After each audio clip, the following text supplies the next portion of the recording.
एक गांव में सत्यम नाम का एक सीधा साधा नौजवान रहता था। उसने आजीवन भगवान विष्णु की भक्ति करने का मन बना लिया। वह दिन रात भगवान विष्णु की पूजा अर्चना करता रहता था। एक दिन उसे एक साधु बाबा मिले। सत्यम ने साधु बाबा से पूछा, बाबा, मैं भगवान विष्णु को अपना आराध्य देव मानकर उनकी पूजा करता रहता हूँ, किंतु मैं भगवान के दर्शन करना चाहता हूँ। मुझे भगवान की भक्ति का मार्ग बताइए। साधु बाबा ने कहा, बेटा, मैं भक्ति का मार्ग तुझे बता दूंगा, किंतु भगवान के दर्शन पाने के लिए अपना अहंकार छोड़ना होगा। इसके साथ ही तू ग्रस्त जीवन में रहते हुए भी भगवान को पा सकता है। लेकिन सत्यम नहीं माना। उसने कहा, महाराज, मैंने आजीवन विवाह न करने का मन बना लिया है और मैं एकांत में तपस्या करना चाहता हूँ। आप मेरा मार्गदर्शन करें। साधु बाबा ने उसे तपस्या करने की पूरी विधि बता दी। अगले दिन सत्यम जंगल में पहुंच गया और एक स्थान पर बैठकर तपस्या करने लगा। धीरे धीरे वह तपस्या में लीन हो गया। उसे भूख प्यास लगनी बंद हो गई। वह दिन रात भगवान विष्णु का ध्यान करने लगा। इसी प्रकार कई वर्ष बीत गए। एक दिन सत्यम जब ध्यान लगाकर तपस्या कर रहा था तो उसे लगा जैसे उसकी तपस्या पूर्ण हो गई। उसके शरीर के अंदर अलौकिक शक्तियां भर गई। यह देखकर सत्यम बहुत खुश हुआ। उसने भगवान के इस चमत्कार को नमन किया और तपस्या करने लगा। तभी एक पेड़ पर एक चिड़िया चहचहा रही थी। उसकी आवाज से सत्यम की तपस्या भंग हो रही थी। चिड़िया इस सबसे बेखबर चहचहा रही थी। सत्यम को गुस्सा आने लगा। उसने आंख खोलकर चिड़िया से कहा, मूर्ख चिड़िया, तुझे दिखाई नहीं देता मैं तपस्या कर रहा हूँ। मेरी तपस्या तूने भंग कर दी, इसकी सजा तुझे अवश्य मिलेगी। यह सुन चिड़िया रोने लगी और माफी मांगने लगी। लेकिन सत्यम ने जैसे ही गुस्से से चिड़िया को देखा, चिड़िया जलकर भस्म हो गई। यह देखकर सत्यम बहुत खुश हुआ। उसने मन ही मन कहा, इस संसार में मुझसे शक्तिशाली और ज्ञानी कोई नहीं है। यह सोचकर वह गांव की तरफ चल दिया। सत्यम बहुत सालों के बाद गांव में आया था। उसे कोई पहचान नहीं पाया। सत्यम एक घर के पास पहुंचा और उसने कहा, माई, बाबा आए हैं, भिक्षा दो।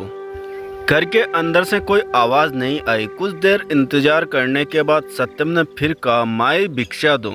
साधु की आवाज सुनकर घर के अंदर से एक औरत की आवाज आई। उसने कहा, साधु बाबा, तनिक इंतजार कीजिए, मैं अभी अपने पति को भोजन करा रही हूँ, अभी नहीं आ सकती, कुछ देर बाद आकर आपको भिक्षा दूंगी। यह सुनकर सत्यम क्रोध से भर आया।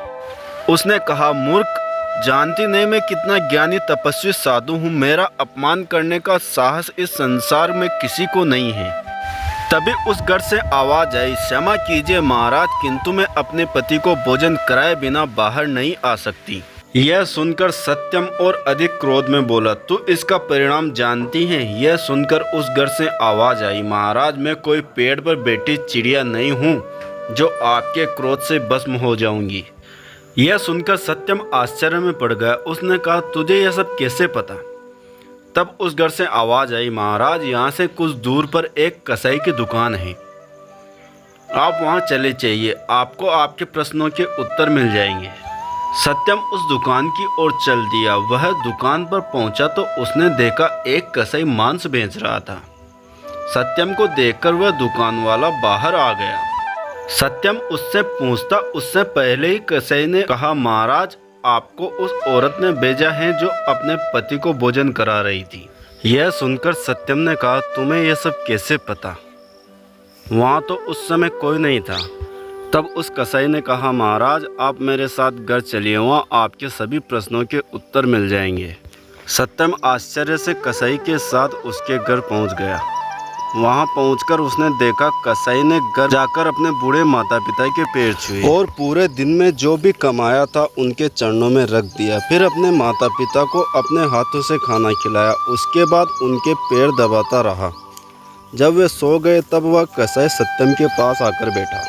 सत्यम का सारा घमंड समाप्त हो चुका था। उसने कसाई के पैर पकड़ लिए और बोला, मैंने वर्षों तक तपस्या की जिससे अलौकिक शक्तियाँ मेरे अंदर आ गई, लेकिन आपको देखकर मेरा सारा घमंड चला गया। आप मुझे इसका राज बताइए। तब उस कसाई ने कहा, जिस औरत ने आपको इंतजार करने के लिए कहा वह अपना पतिव्रत धर्म निभा रही थी।